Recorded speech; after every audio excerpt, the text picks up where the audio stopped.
Hi, everybody, and welcome to the Utility Expo. My name is Camille Oakes, and today we're going to be talking about how to go from being a safety cop to becoming a safety partner. First thing I like to talk about, which we'll cover in a second, is I'm a millennial, so I am skeptical. So, why should you listen to anything that I have to say? Says who? Well, again, I'm Camille Oakes. I am a safety professional with about 15 years' experience in logistics, supply chain, being on the front line, and being in the boardroom. I've worked within manufacturing, I've worked in warehouses, and I've worked as a consultant. I'm a speaker, a trainer, and an engineer by trade. And what I have found in those years in safety is that there is no one method that works, but there are some things that are tried and true that do work. And becoming a safety partner, moving away from being a safety cop, is one of those things. So today, we're going to go over what does it mean to be a safety cop and where might that come in handy? Why are we doing it and why would we do we have to get rid of it completely? Our workforce makeup. Who makes up our workforce? And do we have to change the way we're talking about, presenting about safety in order to reach them? And then what makes a safety partner? What skills does someone who calls themselves a safety partner, what skills do they need? And what can you maybe do to get better at those skills? And then lastly, we're going to spend some time talking about why people take risks. And if we know that, then what can we do to prevent them from taking those risks? How did we get here? So think about how you approach safety, or maybe even think about a safety manager, a safety guy, a safety lady that you have seen around your job site.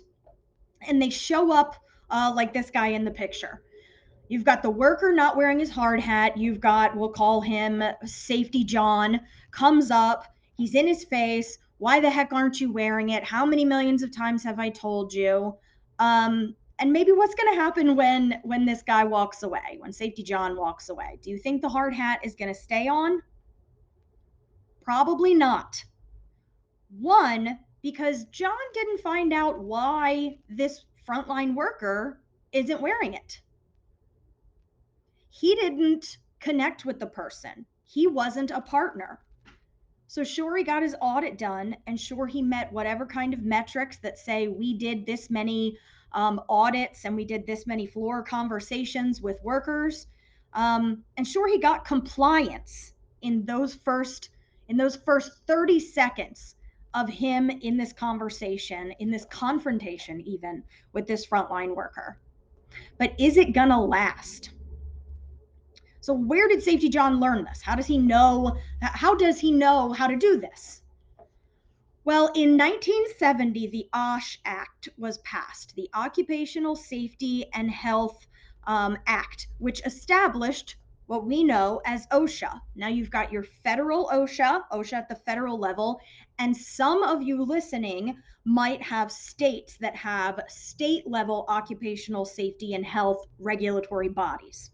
So basically, OSHA is a government organization that is in charge of safety for employers in the United States. You also might be familiar with something called the General Duty Clause, which we can kind of sum it up as an employer has a general duty to provide a safe workplace for the people that work there. It's also 5A1, the 5A1 General Duty Clause. I'm going to read it. You've got it on the top right here. Each employer, this is your legal obligation as an employer, each employer shall furnish to each of his employees employment and a place of employment which are free from recognized hazards that are causing or are likely to cause death or serious physical harm to those employees. So you have a legal obligation to provide a safe workplace. Now, where we don't spend time is on clause B in this in the general duty clause. So it's 2B instead of 5A1. This is 5B1. Each employee or workers shall comply with occupational safety and health standards and all rules, regulations, and orders issued pursuant to this act, which are applicable to what we do here. So we as an employer have an obligation to provide a safe and healthful workplace free from recognized hazards, but our employees also have a legal obligation to follow our rules, follow they follow OSHA rules, OSHA regulations, right? So when we start with like, here's the rules, then it becomes kind of easy to be a cop about it. My job is enforcement of the rules. So I'm going to enforce them. But really, what we want is compliance with the rules. We want our workers to follow the rules so that they are safe. So the bigger question is, when we are being a safety cop, are we helping them follow the rules? Safety cop leadership is kind of the idea of what is called command and control leadership. It's authoritative. I tell people what to do and I want them to do it. And if they don't do it, they ain't going to work here anymore. Sorry, Charlie. It uses a top down approach. The CEO, everything is hierarchical. We've got our CEO, we've got our VPs, we've got our directors. You're not going to tell me anything because I'm a director or I'm a senior manager or I'm the project lead and you're just a frontline worker. Now, this kind of command and control leadership style works in some organizations and works with some topics, absolutely. It is founded on privilege and power are vested in senior leaders. So our managers are in charge around here and everybody else is going to have to deal with it. That's what this kind of leadership style is. It's founded on and emphasizes, and I have this underlined here because I want you to think about it when it comes to safety. A distinction between executives on the one hand and workers on the other. Now, in your experience, if someone comes to you and acts as if they are deserving of respect but you aren't, they are higher up and you're lower, they met different rules for them as there are for you, is that a person that you are likely to listen to? Now, let's say probably not, right? Our organizations and the way that we manage are changing, which I'm going to touch on in a second. As our organizations become more empowered and more flat, we all have a say, as opposed to there is a hierarchy and you better not go around that hierarchy. This type of leadership is being criticized, and I think it makes sense, as being criticized for stifling creativity and limiting flexibility. Now, when it comes to safety, there should not be a distinction between executives and workers, between top management and frontline workers. If we claim and put in our paperwork and put on our signs throughout our plants that safety first and safety is everybody's job, then this style of leadership of I caught you doesn't fit with that. So you're automatically kind of losing trust because you've got what you say and what is actually done. So our workforce is changing. You've probably heard this many times, and maybe this style used to work. So I've got here, this is from Purdue, a couple of slides here. We're going to talk about the differences in generations. Now, I've seen some things that say that this is BS and everybody's generation is the same. They all want the same things. And then I've seen extensive research on the other side that says they're different and how you handle them is different. So, our boomers, our baby boomers, born from 1946 to 1964, used to make up a large majority of our workforce. But that is no longer true. In addition to retiring at high rates, that rate has increased since the pandemic started. Boomers are getting out of the workplace. Now, what are they like? Obviously, this is a stereotype. We are stereotyping groups. Based on research, but we are still stereotyping groups. So this doesn't apply to everybody, but in general, boomers are known as optimistic, competitive, workaholic, team oriented. So what traits pop up in boomers? If you look at the bottom, we've got boomers believe in paying your dues at an organization. If you're a boomer, maybe you're nodding along right now, like, yeah, absolutely. Respect is earned, and I'm going to pay my dues. I'm going to work my way up, and I have a duty to this company. I'm going to stay at this company for a long time because they've put effort into me. I'm going to put effort into them. That's what a boomer generally believes about the workplace.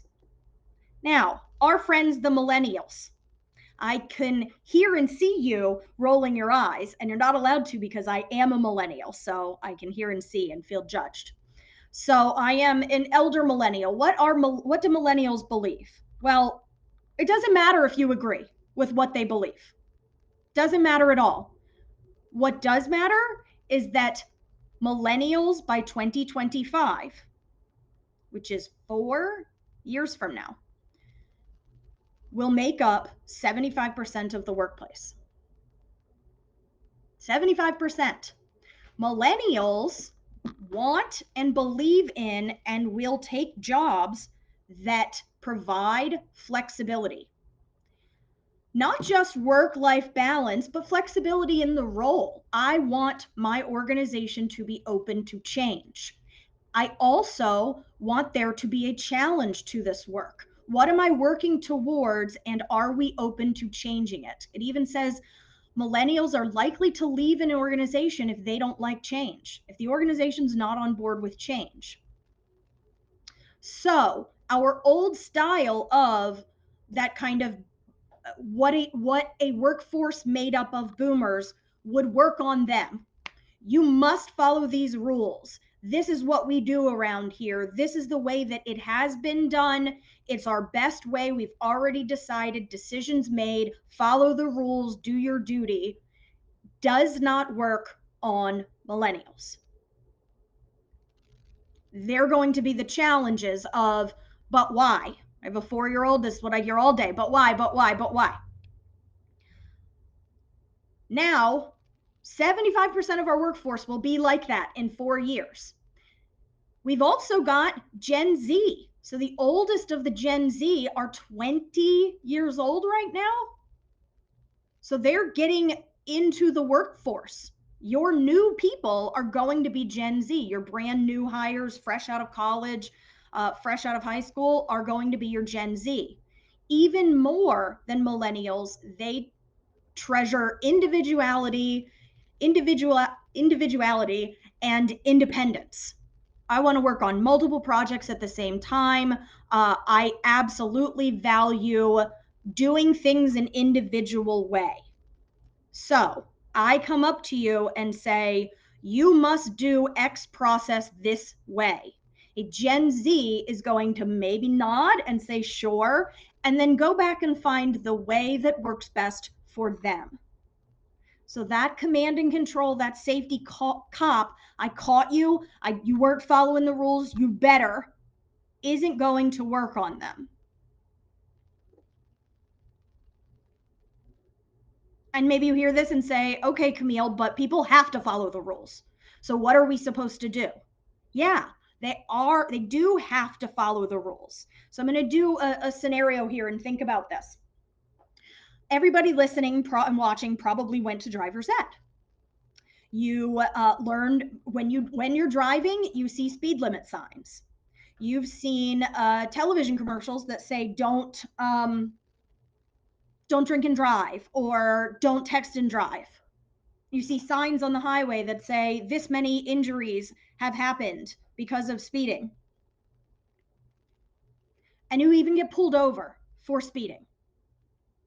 Now I know we've got We've got people in the audience who've got safety in their purview, whether you're a full-time safety professional or it's something you have to manage. So I know you don't speed.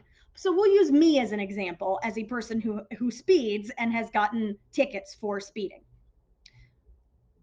When you get that ticket, when I get that ticket, how long do you think it takes me? So the policeman pulls me over, gives me my ticket for $200 and a court date here in Atlanta.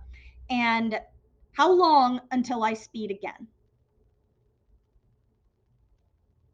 Well, probably the soonest is right after the cop leaves. Probably the latest for most of us is that afternoon when we are now on our way, the second time we're in our car. Park our car at work, go to work, come back out, and we're speeding home.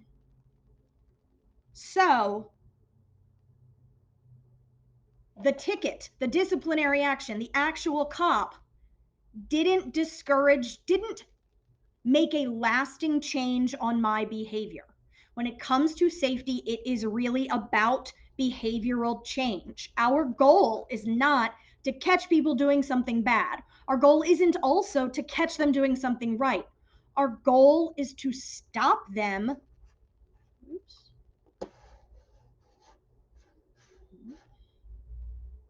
Our goal is to stop them from doing something wrong in the first place. Now, when we're talking about safety, it's different than like enforcing a time and attendance rule or something like that. We're talking about safety. If they don't follow the rule, they might die.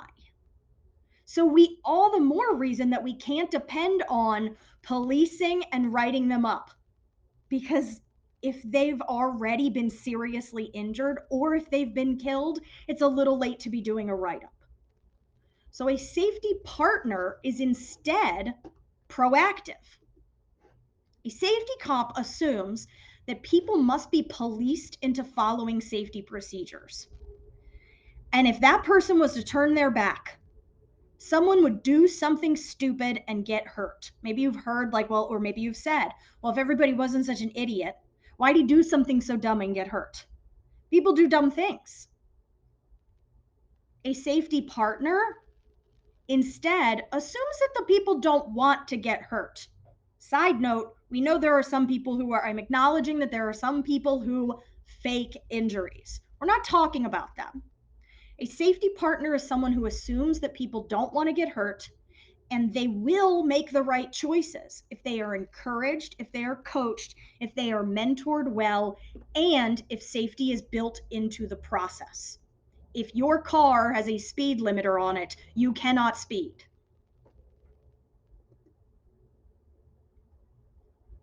Safety partner also understands and believes in psychological safety. So this is a new term and it's not talking about safety in the way that we know it, occupational workplace safety. The definition of psychological safety is it safe? Is my culture at work, is it safe for interpersonal risk taking, like speaking up with a question, a concern, an idea, or even a mistake? Is it safe for me as a maintenance professional, as a maintenance tech? Is it safe here for me to go to my maintenance manager and say, operations just asked me to work on something without locking it out? They told me to go ahead and do it. Is it safe for me to do that, or am I in big trouble for snitching, for stopping to do something for safety? And you've got what's written down on paper. We don't take shortcuts, da da da. We absolutely, you won't be retaliated against. We want you to. You've got what written on paper, and then you have what's really happening. Are they, and look at this picture here of the guy with his plugged ears. Is that what leadership is doing? They don't want to hear the bad news. Do you, at the end of a training, if you're giving a safety training or safety related training, at the end say, any questions? Thanks, back, we'll see you after, go back out on the floor? Is it safe for in a training, you're training people for fall protection, let's say, are you creating an environment where the people in the audience would feel comfortable to say, I don't know. I know you showed me the harness and how to wear it, but I don't know. I don't understand why I can't tie off to this railing up here. Are they able to voice those questions, or are they laughed at? Are they judged? Or do they view that it might be that way? Safety partners understand this and work towards this as a goal because that's actually preventing injuries. Imagine you have someone in your fall protection class and they don't ask this question because they don't want to look dumb. And then they go to the roof and they tie off to a railing that is not rated at all, and they fall and they are killed. That is very possible if you don't have an environment in which they trust you and they trust leadership and can bring these things up. So that safety partner needs some skills. And they're all absolutely, we expect that if you are in charge of safety or have some ownership over safety in your business, that you already have or are partnering with somebody who does have the safety technical experience. What does OSHA say? What does NFPA say? All of those things. Do you know what arc flash is and lockout tagout and the rules for confined space entry? Those are bare minimums that you need. If you want the people, when you are not looking, think about that picture with Safety John and our frontline worker. When you are not looking, when Safety John is gone, what makes that frontline worker put the hard hat back on and keep it on? You do. Your interactions with them does that. The people that are safety partners are the ones that build that. Supervisors that are safety partners, managers, engineers, not just safety managers, also safety managers, but not just safety managers. So I've popped out here some skills, and we'll touch a little bit on them. There's 8 of them, of skills that I believe a safety partner needs to have. What defines a safety partner? Self regard, which is the ability to accept one's strengths and weaknesses. If you can put away your ego, you can actually create a safer workplace. So I am not good at forklift training because I am not good at forklift driving. Now, if I only wanted to be a safety cop and I had no self regard or a low level of self regard, I would continue teaching that because I don't want to admit weakness. That's an old mentality that doesn't work anymore. It is okay to not be good at everything. It is not okay to not be good at it and continue doing it because you don't admit that you're not good at it. Assertiveness, your ability to express yourself in a non-destructive way. So this doesn't say aggressive, it says assertive. You absolutely, discipline is involved in a successful safety program. A safety partner is still doing well if they are disciplining you for a violation. However, it is not the only tool in their toolkit. So, absolutely, I expect compliance with these rules. Here are some of the ways I'm going to help you adhere to these rules. Empathy, understanding and appreciating the feelings of others. Why are they doing what they're doing? Putting yourself in their shoes. Why is that guy not wearing his hard hat? Is it uncomfortable? Is it too hot?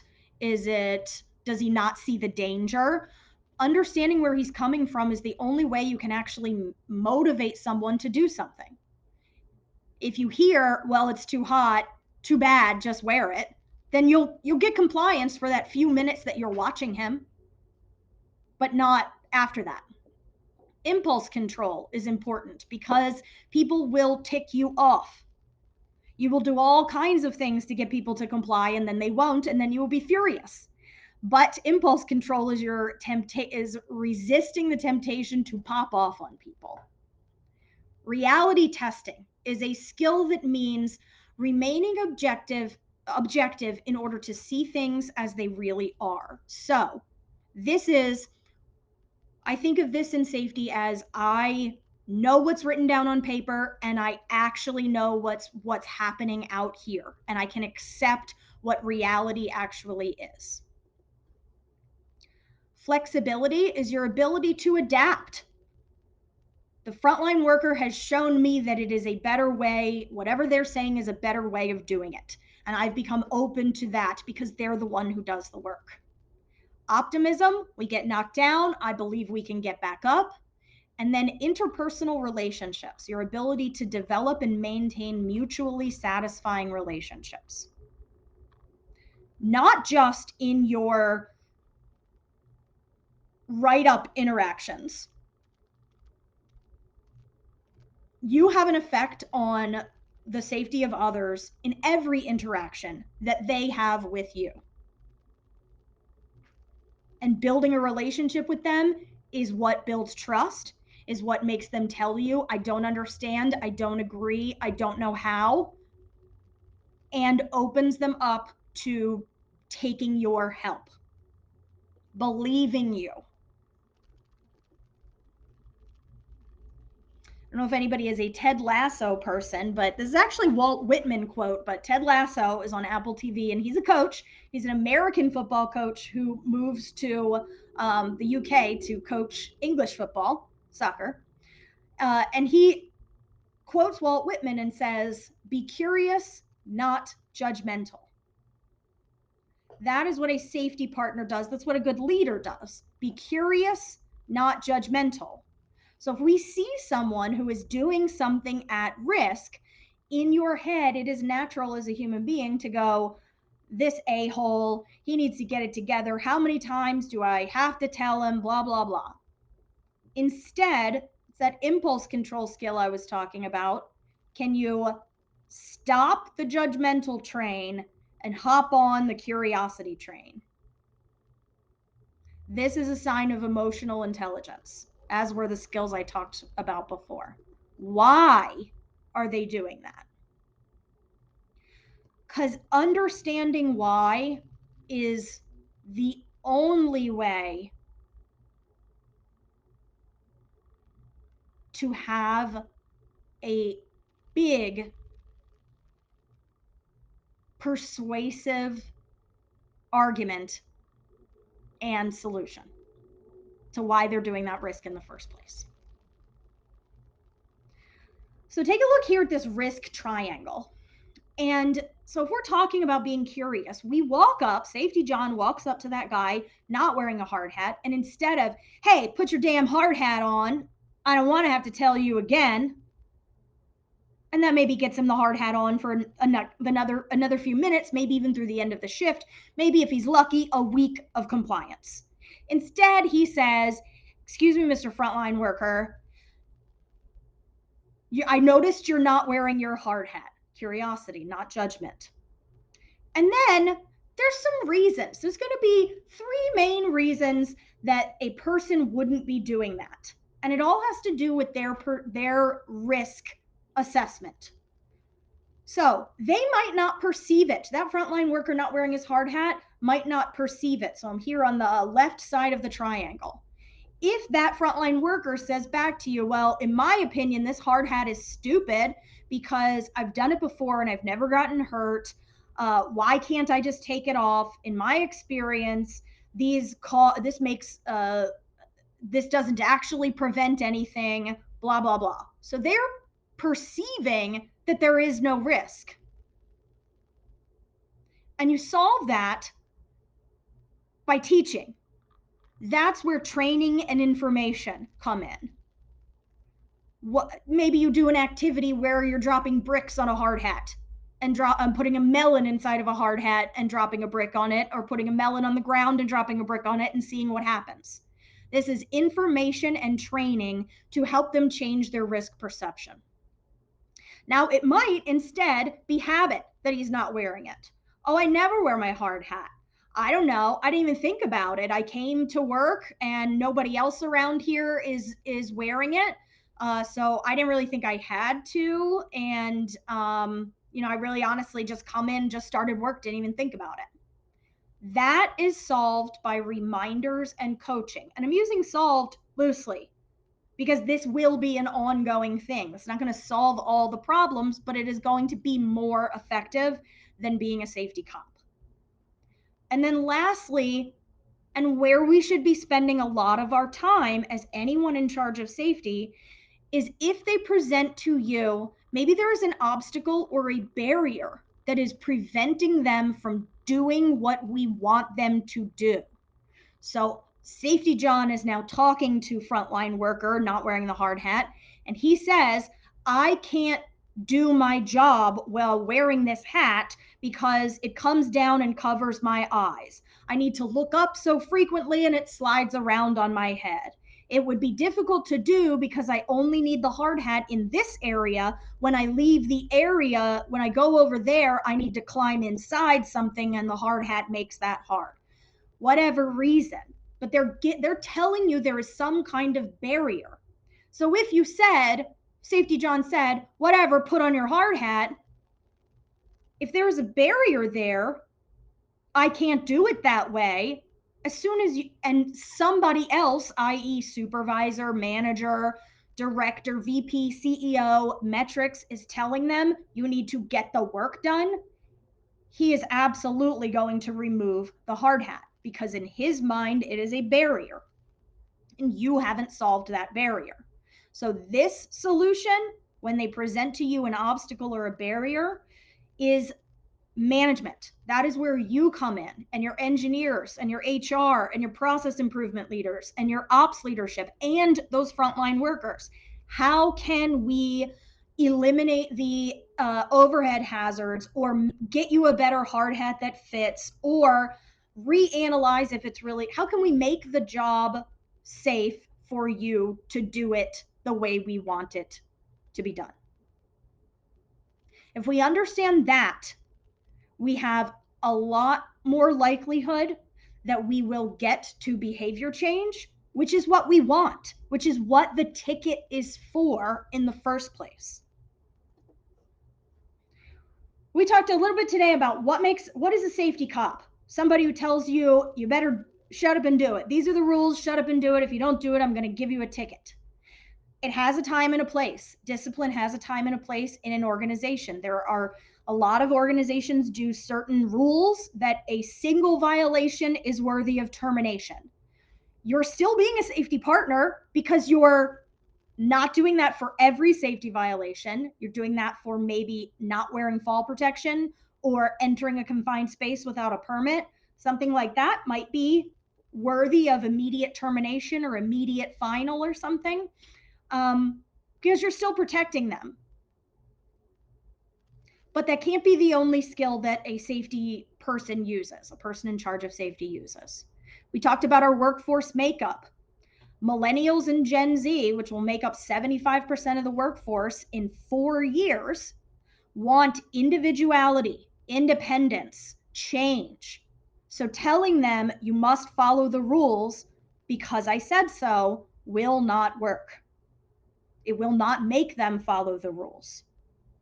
So instead, you have to rely on those skills. We talked about empathy, optimism, self regard, understanding your weaknesses, reality testing. What is actually true versus what I think to be true, what I want to be true, and what I have written down on paper? How is the work actually being done? And then lastly, we talked about why take risks. Why do people take risks? They believe there is no risk, it's a habit, or there's some sort of barrier preventing them. A safety partner can identify these risks, these reasons for risks with their workers and address it from there, make those changes from there. So hopefully you can see why it's pretty important to move towards safety partnership and away from being a safety cop. They both have their place, but in our new workforce going forward, working as a safety partner is going to be more effective and it's going to get us where we want to be, which is less incidents, less injuries, less pain and suffering, a better place to work. So I want to thank you guys for watching with me today, and I hope you enjoy the rest of your utility expo. Again, like any good millennial, I'm all over the internet, so if you want to find me, you can find me there. All right, thanks. Bye.